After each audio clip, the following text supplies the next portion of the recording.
Wednesday, Patriots. I'm so sorry we're just a few minutes late getting started, but as you can see, I am live from Rick Green's studio for his weekly show called The Tavern in Fredericksburg, Texas. Yes, me and my oldest lovely lady touched down this afternoon, and we've been scrambling all over the place to make sure we could get set up for tonight. But this is surreal. Check this out. Oh my gosh, so exciting. That's a fireplace I don't know how to turn on. I was, by the way, supposed to get some help on how to set this up, and I don't have any yet. So there's the tavern. I'll be showing you guys some more of that throughout the week because I am at Patriot Academy with my entire family on a family summer camp between now and July 19th. So we're going to have a blast, and we're going to bring to you as many details as we possibly can as we form Constitution City, Texas. Yes, folks, we are going to be part of the founding families of a new city being formed in Texas on this 150-acre plot of property where Rick Carrigreen and the Green Crew is building the Patriot Academy Campus. Please like, share, and subscribe, whatever platform you are watching this podcast on. That is one of the best ways that you can help us right now is to grow our reach. And I have an exciting announcement to make in that YouTube, we surpassed 500 subscribers. Woohoo!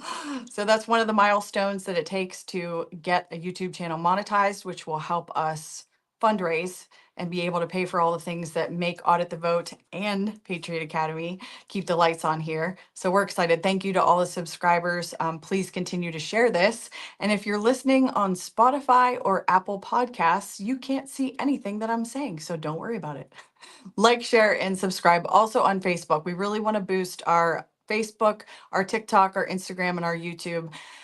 We're not abandoning Rumble. We're not abandoning Telegram or any of the free speech platforms before COVID when free speech was cool and then they X'd it. And of course, Elon Musk purchasing Twitter. Say what you will about the drama with him and President Trump this week. If the man hadn't purchased Twitter, we would not have both sides being able to speak freely, albeit we could argue that Twitter is still somewhat censored. I get it, but it's better than nothing. We're not abandoning any of those platforms. We're going to definitely keep streaming and uploading our podcast to them, but the masses, unfortunately, especially the younger generation I'm discovering, are on Instagram and TikTok and YouTube. Facebook apparently is baby boomers, maybe Gen Xers like myself, and that's it. So we've got to reach the next generation if we're going to rebuild liberty and restore the republic. And so that's why I'm asking you to like, share, and subscribe on those platforms instead. But just want to make sure everybody understands. I'm so thankful for Rumble. I'm even thankful for Telegram because that's where we flocked when they decided to boot us off of everything. By the way, we had a YouTube channel that had 3,000 subscribers on it before we got kicked off. So we're having to rebuild. So thank you, thank you, thank you. And I wanted to give you guys a preview of Backstage of the Tavern, which we're going to do more of this week. But my exciting announcement, here's what we're going to do tonight since we're kind of all over the place, and a new course just dropped on Monday night called Rebuilding Liberty that I've been showing previews of for the past couple of weeks. We are going to show you week 1 of Rebuilding Liberty. So if Monday night didn't work out, for whatever reason you didn't get to see the first week of class, I'm going to replay it. I did get the permission from the Patriot Academy staff to replay it tonight for you on the Audit the Vote podcast. So I can't wait for you guys to see it. I find it incredibly inspiring. Rick breaks down the Declaration of Independence in a way that I had never heard of it before, and also gives you some really specific action steps. But before I have Joel roll that video, let's see, I already announced about the Rumble. We're not leaving Rumble.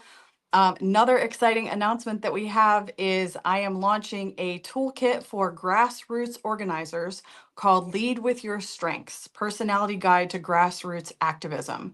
And I came up with this because I've been struggling for the last few years trying to figure out why are the grassroots not further. We've made a lot of traction. We've done a ton of good work, but we're really lacking in terms of leadership and communication skills. And that is something that I did study for 20 years before I got into the political arena. I wasn't new to speaking.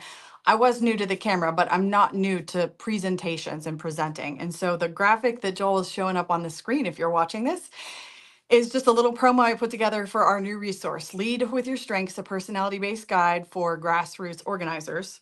And this is going to take your God-given natural abilities that he gave you and break it down into 4 basic personality types, all of which are rooted in the Greek. They each have Greek words as their context. And so this is taking what God put in you and how do you work within that to maximize your gifts and your calling that he has for your life.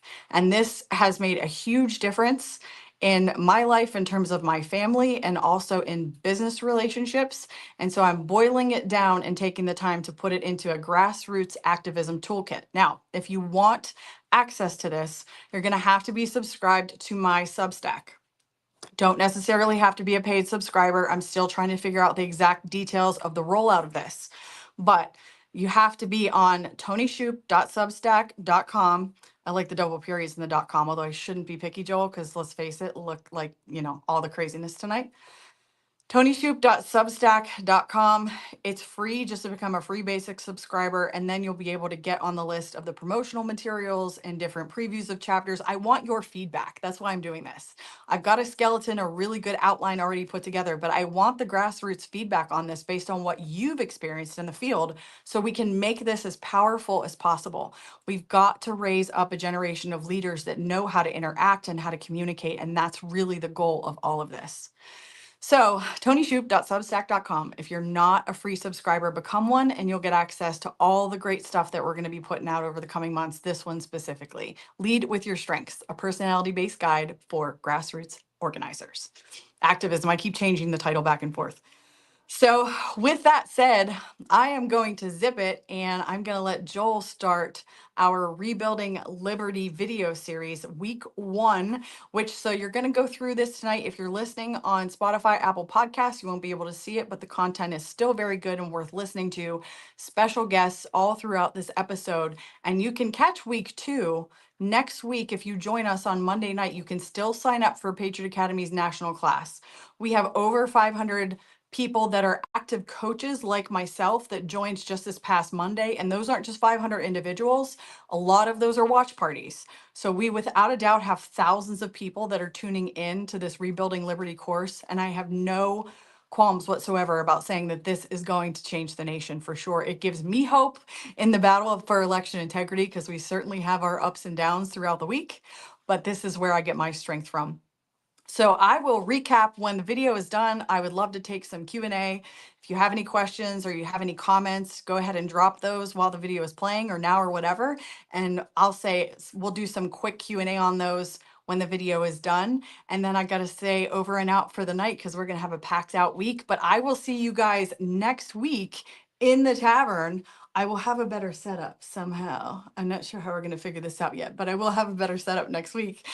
And I have some really cool guests that we're going to feature this month. My friend from Columbus, Ohio, Amy Vino, who battled infertility for years and then had 2 beautiful baby boys back to back, is going to be on sharing a little bit of her story. That does have political impact, by the way, because she lives in Ohio where they codified abortion in their state's constitution. Did they really? Because we don't know. We don't have transparent elections. So how do we really know what's legitimately happening? We don't. And then I'm excited to announce I've secured Garrett Ziegler.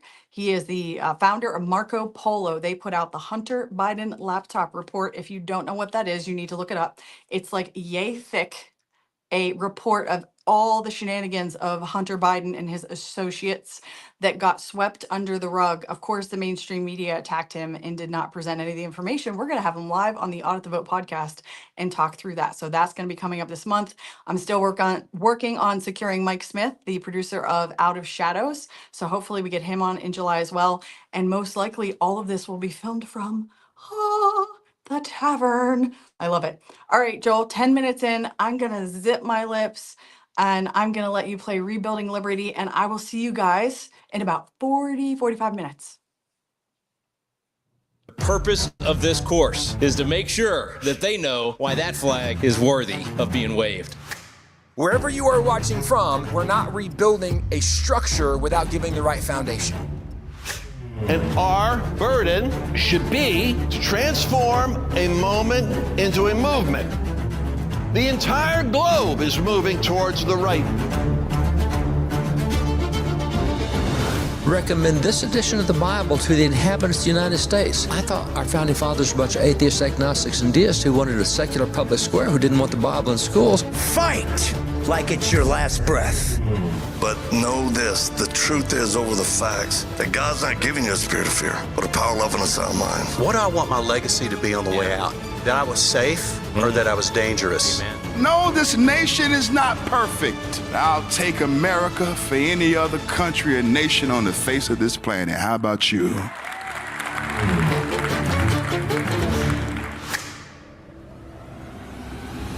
Welcome to Rebuilding Liberty. 431 days from the time we're filming this class, America is going to be celebrating our 250th birthday. 250 years. Now, most Americans are going to be waving the flag. Some of them for the first time in years, some of them for the first time in their lives.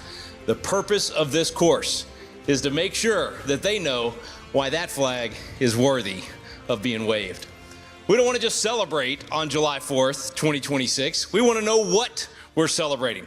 We want to know what it is that we're fighting for. We want to know what it is that we're passing to our children and our grandchildren. And we've gotten pretty close to losing what Ronald Reagan called informed patriotism. See, it's not enough just to have a renewed patriotism and wave the flag. We got to have informed patriotism, understanding who we are and what we're about. And so Rebuilding Liberty is about educating the nation, not just waiting for the 250th so that we can have a bunch of hot dogs and celebrations, which we plan to do, but to have a celebration that's based on an understanding of who we are. And Ronald Reagan, I said, years ago, warned about this. It was actually 40 years ago. This was, it was January 11th, 1989, almost 40 years ago. He said, if we forget what we did, we won't know who we are. And you think about it, that's kind of what happened to America. We stopped telling the stories of what we did, so we forgot who we are, and so we started falling for socialism and Marxism and all these things that really aren't the American way of life at all. And he saw that coming. We forgot to tell the stories. We forgot to do the hard work. And so he warned us. He said, I'm warning of an eradication of the American memory that would lead to an erosion of the American spirit. In other words, it would get rid of the patriotism that we used to have. So we lost our memory, and then we lost our spirit. And that's what led to the problems that we have. And of course, that's kind of the natural way of things. I mean, that's the cycle of nations. Tough times make tough men make good times make soft men lead to tough times. And unfortunately, that's usually a 250-year cycle. So here we are, we're about to celebrate the 250th of our nation. And the question is still outstanding. Will we be celebrating or will we be mourning that celebration? I think all things are pointing towards a celebration. I think if we get this class in enough hands and people get educated about what we're celebrating and they act on that, then we will definitely be celebrating. If you look at what Reagan said to prevent this from happening, he said we got to start with some basics. We got to have more emphasis on history. So if we know our American history, that will help prevent this.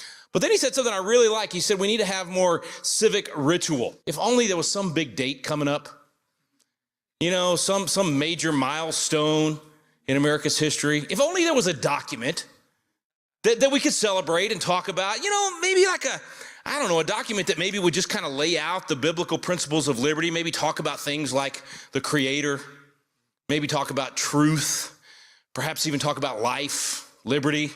It'd be nice if there was just a document that actually talked about when your government gets out of control and starts preventing those things, that you get to alter or abolish it.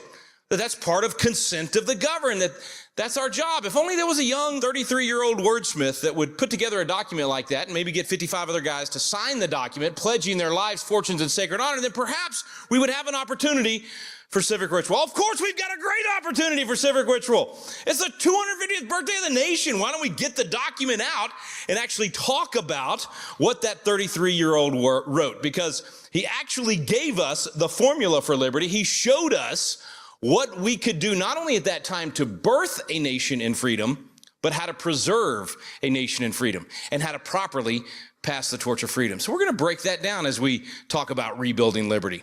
He started with these words. He said, when in the course of human events it becomes necessary for one people to dissolve the political bands which have connected them to another and to assume among the powers of the earth that separate and equal station to which the laws of nature and nature's God entitles them, a decent respect to the opinion of mankind requires that they declare the causes which impel them to the separation. We hold these truths to be self-evident, that all men are created equal, that they're endowed by their Creator with certain inalienable rights, among these are life, liberty, the pursuit of happiness, that to secure these rights, governments are instituted among men, deriving their just powers from the consent of the governed. Now, even right there, we've already given the frame of America. Jefferson's already laid out for us why they were impelled to the separation and why they declared to the world it was a decent respect to the opinion of mankind. He talks about the laws of nature and nature's God. He lays out the foundation that we would build this government on. But then he gave us the secret formula for why we get to prevent the fall of our nation and actually rebuild liberty in our nation. He said that when any form of government becomes destructive of these ends, what ends? Truth, the laws of nature and nature's God, the ability to even call upon the Creator or to recognize that our freedom comes from the Creator, destructive of the ends of elections, of being able to give or refuse consent, destructive of the ability to even declare causes, have the free speech to talk about these things, that when any form of government becomes destructive of these ends, it is the right of the people to alter or abolish it. Now, those might be fighting words to some folks out there, but he was pretty clear. You don't have to alter or abolish the whole thing. They had to at that time, but we don't have to because they set in place a system where we can alter our government back to the way it was intended to be. We can abolish those parts of our government that are not what our government was intended to be or what we've ever even given our consent for, or even if we did give our consent for it and we change our mind, we have the ability to abolish that particular part of government. So the ability to alter or abolish government and to institute new government, laying, as we said, its foundation on such principles and organizing its powers in such forms as shall to them seem the most likely to affect their safety and happiness. That means that we get to design our government in a way where we know what the principles are that will make it strong, that will give us a strong foundation, and we get to organize the powers. In other words, we get to decide who gets to decide on each issue. We organize the powers of our government so that federal government gets to make some of the decisions, state government makes some of the decisions, local government, but most of the time, we make the decisions. Self-government, the family, the individual unit, the church, the community. And if we organize those powers correctly, we'll experience the benefits of liberty and wealth and prosperity and all the things that everybody says they want. You know, everybody says, I want life, liberty, and the pursuit of happiness. But if we go back to those words, what were the bookends that made that possible? Truth is the foundation. We hold these truths to be self-evident. And then the recognition that there is a creator. You know, as Jefferson actually said that we're endowed by our... You think your rights come from God? Well, you bunch of Christian nationalists. I mean, apparently that's what they tell us a Christian nationalist is. These people actually think their freedom comes from God. It's exactly what Jefferson said. He actually said our freedom comes from God, which means we must live our freedom respecting the authority of God. So this idea that there is truth, that there's a creator, that there's a pursuit, not a guarantee of happiness, that there is a system that we get to give or refuse consent for, that's the beginning of this nation. That's what we're going to celebrate on the 250th. Now, Jefferson warned, he said, prudence indeed will dictate the government's long established should not be changed for light and transient causes. Accordingly, all experience has shown that mankind are more disposed to suffer while evils are sufferable than to right themselves by abolishing the forms to which they are accustomed.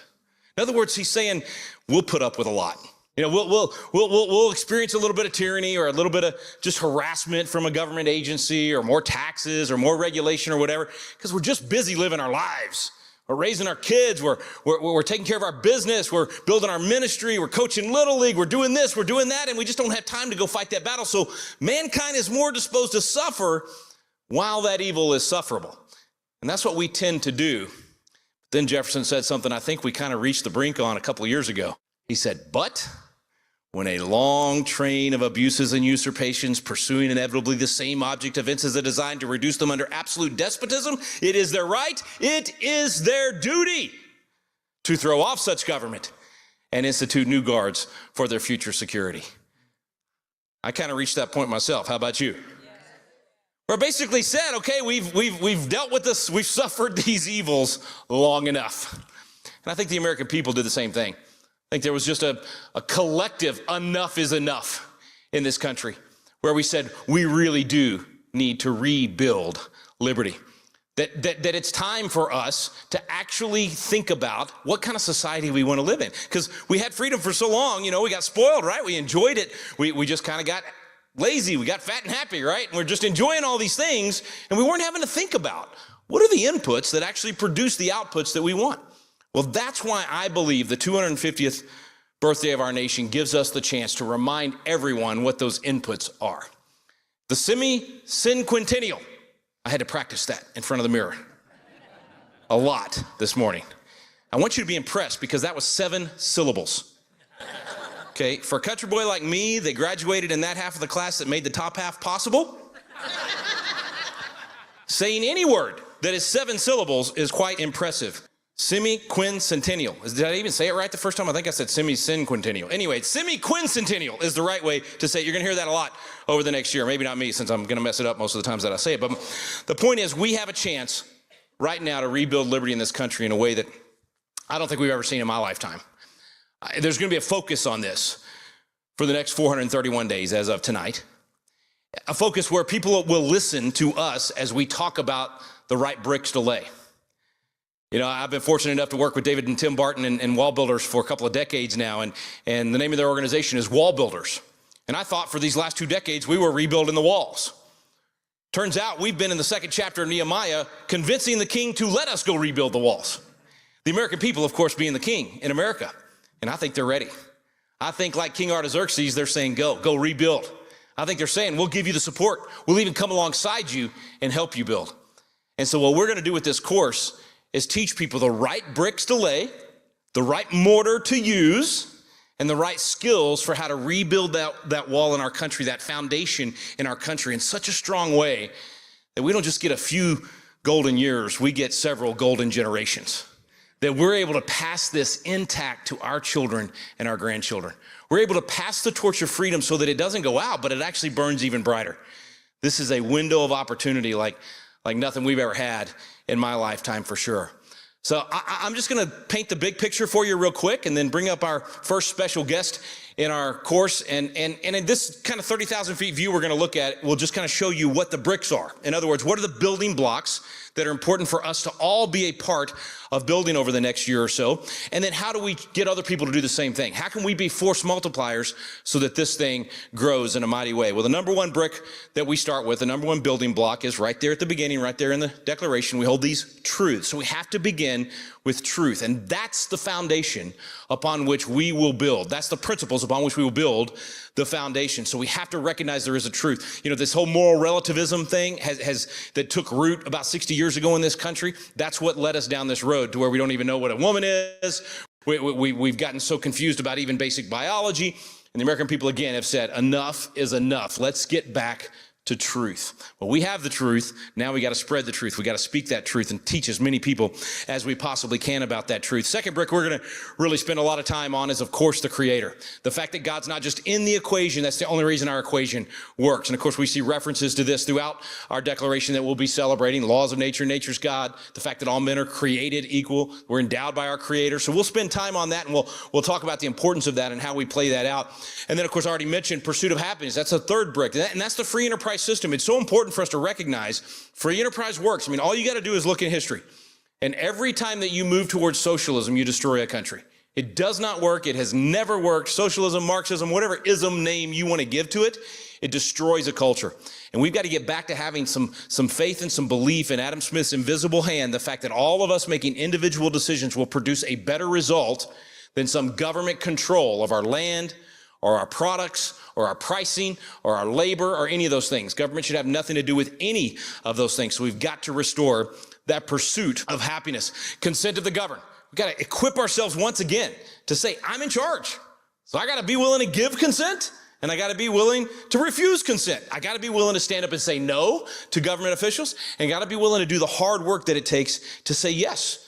In other words, I got to be willing to show up at the school board meeting or the city council meeting or maybe even run for the legislature or whatever it might be. But we've got to learn to give or refuse consent. Consent of the governed is a vital, vital part of how our system works in the first place. Instead of being disposed to suffer, We're done with suffering, and it's time to stand up. And it's not gonna come easy. So we're not just gonna get to, go to a class a couple of nights a week and then say, okay, this is done. No, this is our time to say it is our right, it is our duty to do this. We have a responsibility to alter or abolish, which will be one of the bricks that we build with. But we gotta have the right mindset. So I say we gotta have the right bricks, gotta have the right mortar, gotta have the right mindset as well. And building can be, a little risky. Being willing to stand up and speak the truth can be risky to our reputation, maybe even to our job. But we got to stop playing it safe in this country. We've bought into this safetyism idea that somehow if we play it safe, that we'll be able to continue to be free. If you value your safety more than your liberty, if you're willing to give up your liberty for safety, then you deserve neither liberty or safety. And so we got to stop just loving this safetyism thing and always trying to play it safe, play it safe, play it safe. That's nothing about the American dream that happened because we played it safe. It's because people were willing to risk. They were willing to put the elbow grease in. They were willing to do the hard work and take the chance in order to have the success. And safety is not a value. It can be a goal. I'm not saying we ought to be just stupid about how we do things. But the point is, this whole idea of safety, the reason I had to pull over, the reason it bothered me so much is because when I drove by that sign, it was just a couple of months after an event in Texas where, because safety had become the highest value, we had 100 police officers with bulletproof vests and ballistic shields cowering on the other side of the door while a maniac was murdering children in a school. Because the commanding officer valued safety more than he valued virtue. He wasn't willing to do what needed to be done to stop the threat. If safety is your highest value, you cower in your home. From a virus, you got a 99.9% chance of survival. When safety is the highest value, it destroys a culture. So we've got to stop loving safety. Courage, it's hard to have without fear, without challenge. That's what I tell young people. But know this, the truth is over the facts, that God's not giving you a spirit of fear, but a power, love, and a sound mind. And that you can do all things through Christ who strengthens you. I love what you said, brother, about being safe. Listen, we'd be doing these missions, boom, boom. I would just hear again and again, be safe, be safe, be safe. And I mean, at a certain point, I just kind of like, ugh. So I can't be safe. Inherently, the work that I do, what I'm called to as a missionary to do high-risk work, is there is no safety in it. If I wanted to be safe, I would stay home. But even still, could I not slip on a curb, back up, get hit, have a bird kamikaze me in my eyeball? I don't know. I just said, look, I'll be careful, but I'm trained, and I'm not the one that has to worry. Anybody that comes against me to stop the will of God should worry. So we got to get back to being willing to be dangerous. And what I mean by that is you got to be willing to put your reputation on the line. That's the kind of dangerous I'm talking about. You got to be willing to stand up in your community and give or refuse consent and no longer play it safe. Oh, I just want to be nice. I just want everybody to like me. It ain't going to work, folks. You're going to be passing tyranny to your children instead of passing liberty to your children. We got to be willing to be dangerous if we're going to save this country. All right, a couple more bricks and then we'll bring up our guest for tonight. Alter or abolish. I love those words in the Declaration of Independence. Again, as I said earlier, we don't have to abolish government completely, but we got to change our mindset to be willing to go against the status quo. Not to assume that because some government agencies existed for 20 years or 50 years or even 100 years, that it's a legitimate function of government or that we need it to happen. I think there's a moment right now where finally, for the first time in my lifetime, people are willing to question not just how much money an agency spends or how well they spend it, but whether or not the agency should exist at all. That's the kind of thinking we got to have. What is the proper role of government? Whether it's federal, state, whatever it might be. I mean, at the federal level, how about we abolish the Department of Education, or as I call it, the Department of Indoctrination? We don't need the federal government telling us how to do education. In fact, I would argue that anything the federal government is doing that we're already doing at the state level, stop doing it at the federal level. We don't need you. Department of Agriculture could go away.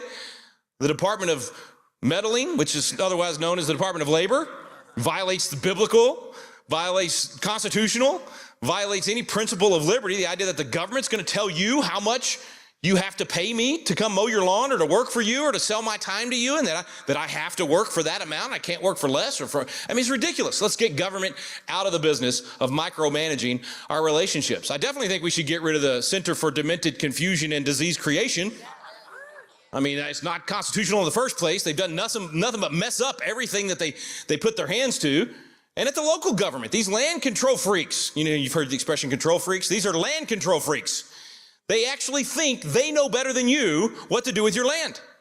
It's got to stop, and we've bought this lie for too long. Again, you got to challenge the status quo and stop thinking that, that local government engineer is saving me from having my neighbor do something that I don't like. No, they're preventing you from living out your pursuit of happiness with your land. These things have got to change. We've got to abolish them. All right, I'm getting too far into the weeds for our first night. We'll do that a little later in the coming weeks. You already know this one. Free speech was nearly killed in this country over the last few years. Think about if they had, without the ability to have the Declaration declare the causes, to list those 27 grievances.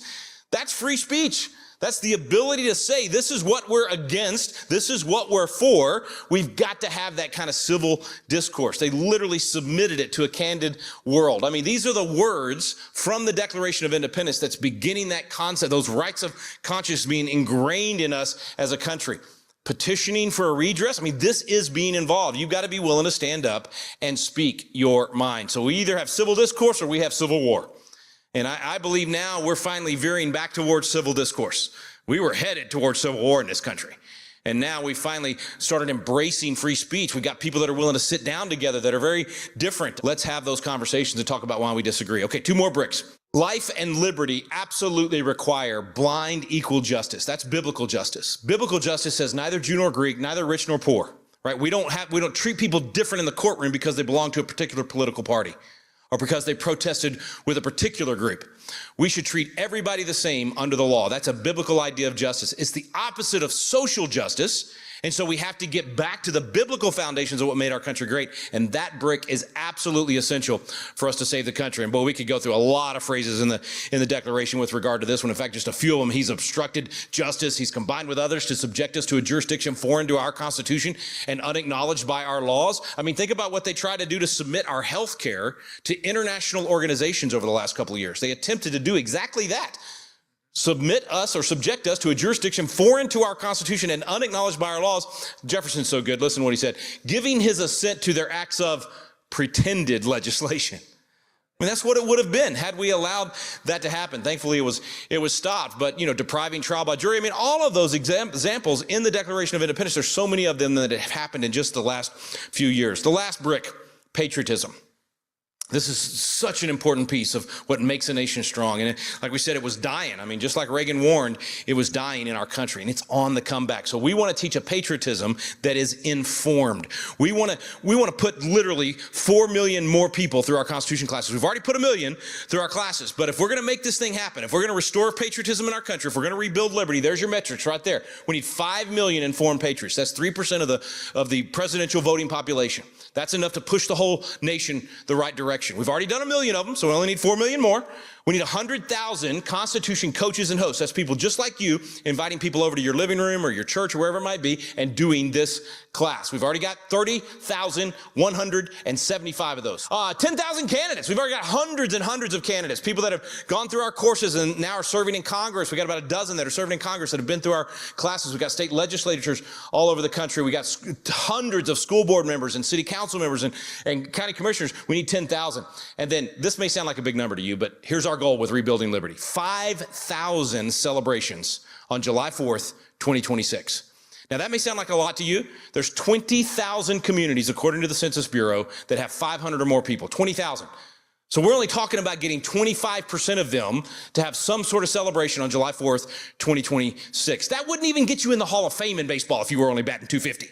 Okay, but we're going to do it. We're going to get at least 25. So I don't want to hear any, like the 10 spies that came back from any whiners out there saying, Rick, that's too much. It's too hard. The giants are too big. The cities are too fortified. None of that junk. We're going to get this done. God has given us the land. Let's go take the land. We need to be like Joshua and Caleb. That's what it's going to take to do things this big. So here's what we're asking you to do, okay? Not just us as a whole across the nation. I'm asking everybody in this room, everybody watching this video, everybody that goes through this class to do 2, 2, 2, okay? 2 hours a week. of your life, 2% of your fortune, and 2 times a week that you put your sacred honor on the line. So 2 hours a week is enough for you to host one of these classes, or to go knock on doors, or to go speak to the school board, or whatever you figure out. We'll talk in a later class about the 12 steps to recovery. Yes, this is a recovery program. All right, we're going to talk about those 12 steps in a later class. You don't have to. Here's the difference between a personal recovery program and this 12-step program. You only got to do one of the steps. You don't have to do all 12. Okay, but you pick one of those and you spend 2 hours a week working on it. You invest 2% of your fortune into that cause. Maybe you give that much to a school board candidate, or you invest that much in your own campaign, or maybe you give it to Patriot Academy. That'd be great. Perhaps you give it to Wall Builders, or to the Moms for Liberty, or Moms for America, or whatever group you might be doing this class with. But 2% is nothing, folks. Come on, every single one of us, I don't care what your income level is, you can take that amount and at least do $17.76 a month to Patriot Academy or to another organization. We're not the only ones doing good work. There's a lot of good groups out there. Give more to your church so that they can be the epicenter of your community. 2% of your fortune invested into freedom. And then 2 times a week, putting your name on the line. Being willing to post publicly about something that's going on with this Rebuilding Liberty effort. Maybe you expose something that's happened in your community. Maybe you just share one of our posts at Patriot Academy, or share the post of the group that's hosting this class for you. But somehow, some way, you help get the word out there. So 2, 2, 2. Okay, I told you we'll do the 12 steps to recovery on a different night, but I will tell you it breaks down as 3 steps to restore civic literacy, 3 steps to restore religious liberty and a God consciousness, and 6 steps to restore limited government. You'll have to make sure you come back next week and a few weeks after that to find out more about it. I'll play this and then we will have our special guest up. This one is one of the steps. It's actually everybody going through this course, then turning around and being a Constitution host or a Constitution coach. Anybody can do it. You don't have to have any experience. You don't have to know anything about the Declaration of the Constitution. You just put the videos in. You do the power play, man. You turn the power on, you hit play, and you let David Barton and Tim Barton and all the other folks do the teaching for you. Take a look at this and you'll see how easy it is to restore liberty in your community. Everyone has something they're fighting for. Your family, your country. Today, those things are under attack by tyrannical government and cultural Marxism. But what if I told you there's a way to fight back? The Patriot Academy Constitution Coach Program is training hundreds of thousands of Americans all across this country on their constitutional rights and our founding principles. The coach program is just people like me. It's just average people willing to learn together about our founding documents. The Constitution Coach Program was a great opportunity to get people together to awaken their memory of who they are as Americans, to have them rendezvous with their founding fathers and our history, and to awaken that 1776 DNA that's in all of us as Americans. If we don't know our rights, a tyrannical government will always abuse them. The coach program is a way for people to serve their country by educating everyone in their sphere, everyone they come in contact with, about the Constitution and the founding documents. Through Patriot Academy's Constitution courses, you can learn what our constitutional rights are and where those rights come from. What a fun way to save the Republic. It's just to listen to these videos and to have classes with like-minded people. America needs you to take a stand for truth, to learn the formula that created the greatest nation in history. I think as humans, it's in us. We're designed to want to help people, to serve and to love, and I think this is the best way to do it. And the best news? Becoming a coach is absolutely free.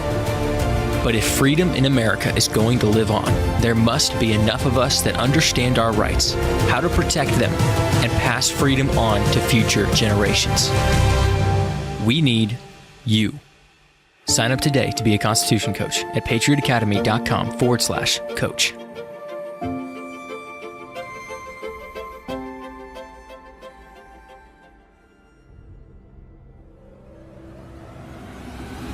Welcome back to Rebuilding Liberty. I am honored to have my pastor with us, Jimmy Pruitt from the Bridge Church in Fredericksburg. Hey, brother, thanks for coming on. It's exciting to be here. Man. It's a joy.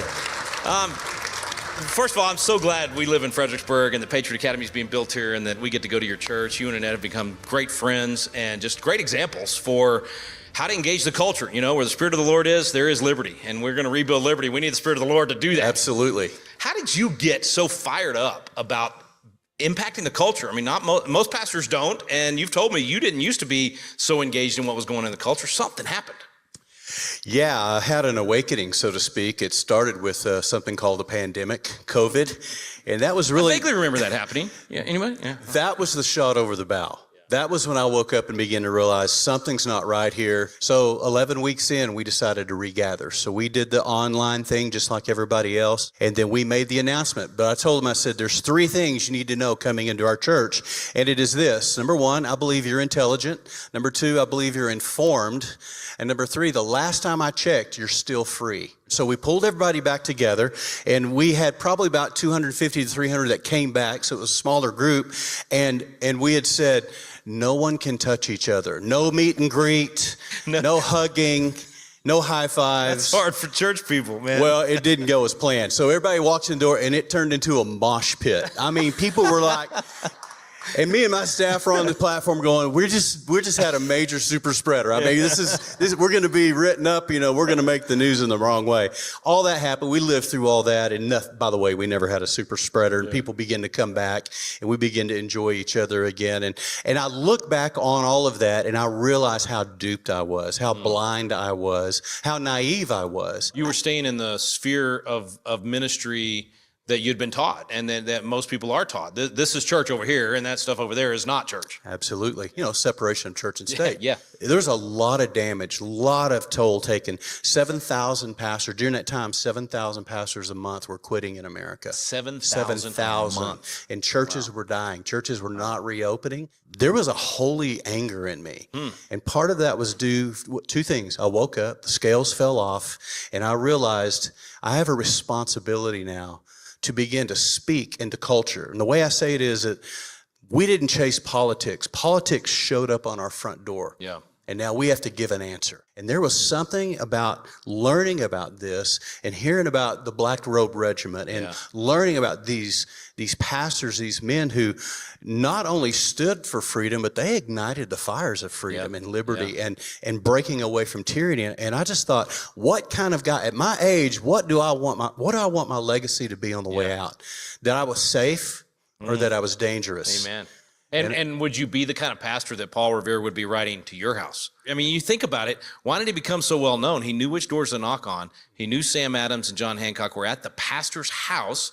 So are you that kind of pastor that is in the middle of the fight? And I wanted you to be on this course because there's pastors that are going to watch this that have been trying to decide, you know, and there were Black Robe Regiment pastors like John Peter Gabriel Muhlenberg that took off the robe, you know, in the middle of his sermon and called his men to arms, who had a brother who was a pastor saying, don't do this, who would end up getting so involved later that he becomes the first Speaker of the House under the United States Constitution. And I feel like in many ways, you're like Frederick Augustus. You might not have been the guy that was involved 5 years ago, 10 years ago, but now you're so involved, you're at the forefront of it. And I think there's a lot of pastors that are going to watch this that needed to hear from a pastor like you to say, is it okay for me to engage in culture like this? What I realized is I was late to the party, but I'm here now. Yeah, which means it's not too late for you. That's right. If you're watching this. Sorry, That's go ahead. exactly right. So many people are in the church and they're seeing the propaganda on television. They're seeing confusing headlines and they're hearing things in their ears from neighbors and friends. And they say, oh, Christians, what do you stand on this? What do you stand on that?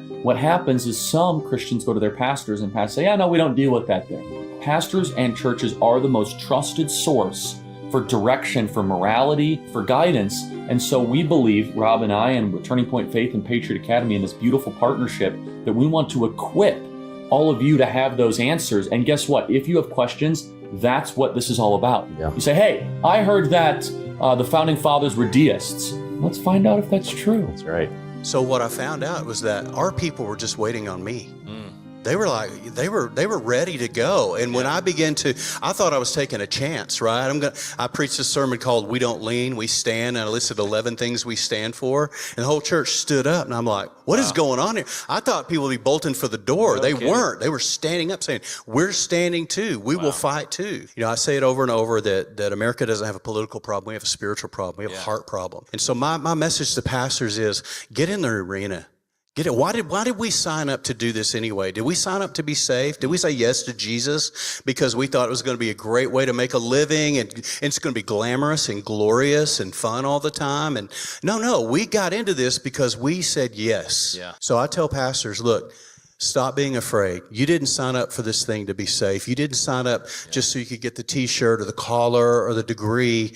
You signed up to make a difference, to be a change agent in the world, whatever the cost. That's what I hear from you right now. You're saying, absolutely, whatever the cost is, I'm going to stand up. I'm going to speak truth and let the chips fall where they may.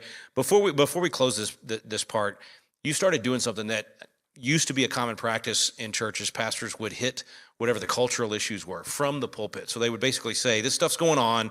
Here's what the Bible says about it, or here's how we should approach it as believers. And you've been taking, 3, 5, 10 minutes, whatever it is, at the beginning of each sermon to basically say, okay, look, here's what happened last week, guys. Here's how we need to look at it. That's very unusual today.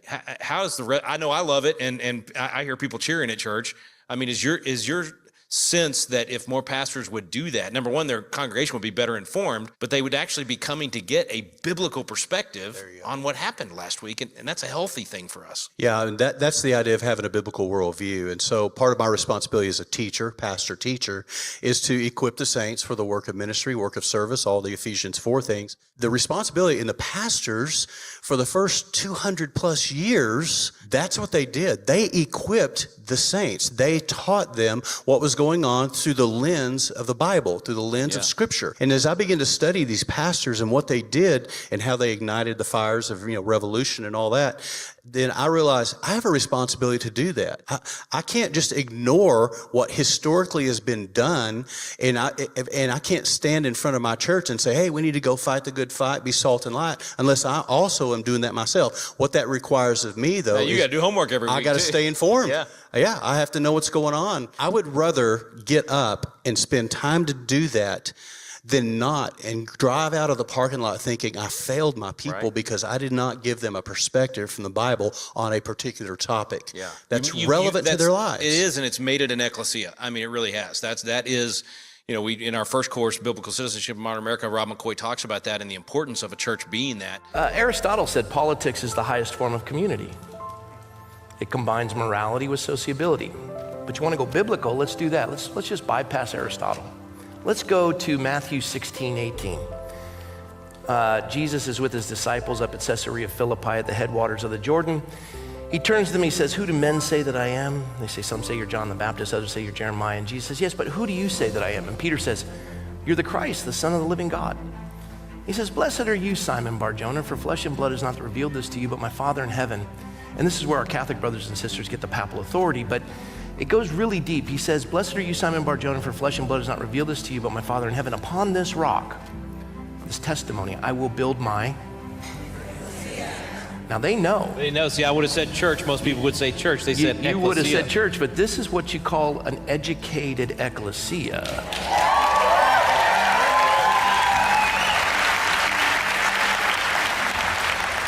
The point is this, for anyone who says that the body of Christ shouldn't engage in politics, Jesus, when he said ecclesia, he didn't say church. That word didn't show up till 400 years later. As a matter of fact, William Tyndale would be hung and then burned at the stake for translating the word properly from the Greek into the English language. And the word he put was assembly and the translation of ecclesia, because Jesus co-opted a secular term. He didn't use a religious term. He didn't say synagogue. He didn't say temple. He said ecclesia. Ecclesia had existed in Greek culture for hundreds of years prior to Jesus co-opting it. And an ecclesia was the public square. This is where citizens gathered together to establish the laws to govern their community. And above the door of every gathering of an ecclesia were two words, isonomia and eleutheria, liberty and equality. Too often the church is not the place where you can ask questions and talk about what's going on in the world. And that's what we need. I mean, that is literally making disciples. So you've done a phenomenal job of it. I'm hoping that this course will encourage thousands and thousands of pastors to do the exact same thing and get plugged in. I know it's been rewarding to you guys, and you would do it even if it wasn't, I think. I mean, I feel that from you, that you're going to do what's right regardless of the cost, but I think God's rewarding you for it. I have no regrets whatsoever of doing this, and what I'm seeing is a church on fire. I'm seeing a church come alive, and I'm seeing disciples rising up. The congregation needs to understand what it means to be a member or citizen of a constitutional republic. And as Charlie pointed out, liberty is not man's idea, it's God's idea. And we have to instruct the congregants because it makes them better citizens in their community. And if we want to love our neighbor, we need to know how to operate within a constitutional republic. So yeah, it will be a little bit extra on a plate of a pastor, but ultimately when you front load it, you're going to have a congregation that is going to be remarkable in the community. And I'm seeing our people involved in civil government, That's what I was gonna city say, government, they're in all of it now. schools, Yeah. standing up and being bold in schools, rescuing and helping J6ers get transitioned back into life. I mean, Amen. we're seeing Yes. people get redeemed. Yeah. And isn't that what the gospel's about? Sounds like what the church is Sounds supposed to like do, it, right? Sounds like actually being salt and light, bringing out the best flavor in the culture, dispelling the darkness. God bless you, man. Keep up the great work. I'm thrilled to be a part of your church, thrilled to see what's happening, not only here in Fredericksburg, but all over the country. Ronald Reagan once said, "Freedom is never more than one generation away from extinction."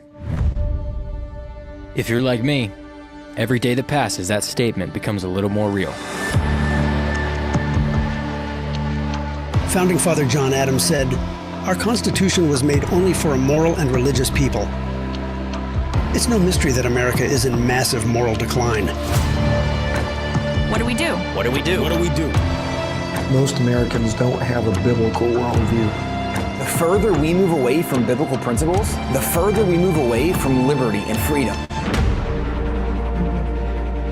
All of us are in this room because we know the culture's crumbling and we want to pick up the pieces and rebuild. What we need is a new generation of biblical leaders. Patriot Academy is raising up that generation.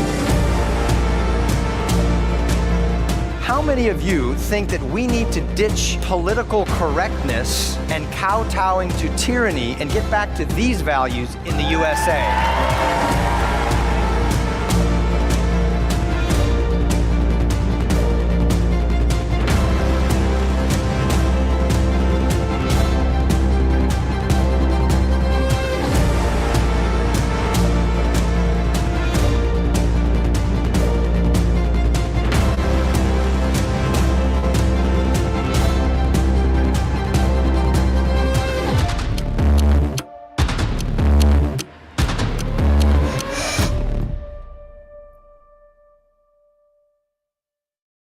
This has been week 1 of Rebuilding Liberty. We got 3 more weeks to go. Some fantastic bricklayers joining us in the next few weeks. Pastor Jimmy, would you close out our week 1 with a prayer?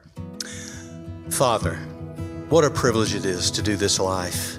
We get to be difference makers and culture shapers and world changers, infused by your Spirit, infused by mission from you, a vision from you. And so, Lord, thank you for the privilege of reigniting the flames of liberty in our nation again. I thank you that in this season of time, you've cracked open a window of opportunity, and we want to be wise. We want to steward well the time and the gift that we have to step into the various areas of culture and engage without fear, without a sense of loss, but a sense of there's so much to gain. To literally pledge our lives, our fortunes, and our sacred honors for the cause of Christ and for our nation and ultimately for the world. So Lord, for those who are with us here, who are watching, who are wondering what they should do next, your word tells us in Psalm 37:23 that you delight in the details of their lives. You order their steps. Show us the next step. Where do we engage? Where do we step into culture? Where do we get back into the public square and get our voice heard once again for your honor and for your glory? And this we will do without fear of loss of life or fear of loss of reputation, fear of loss of means. We step into this willingly. We consecrate ourselves to your use and for your glory. In Jesus' name, amen. Amen. Next week, David Barton, we're going to be talking about the principles upon which we're going to build this foundation. Thanks for joining us. Did y'all enjoy week 1? See you next week.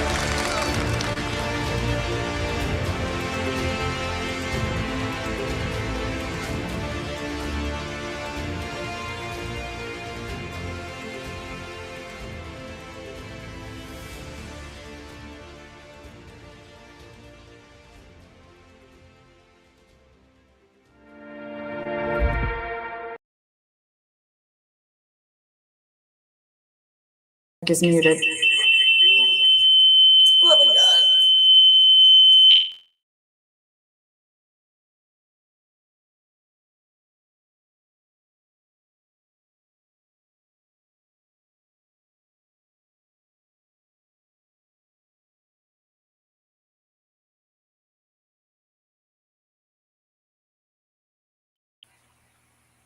Yay! Editing for Joel to do. Hey guys.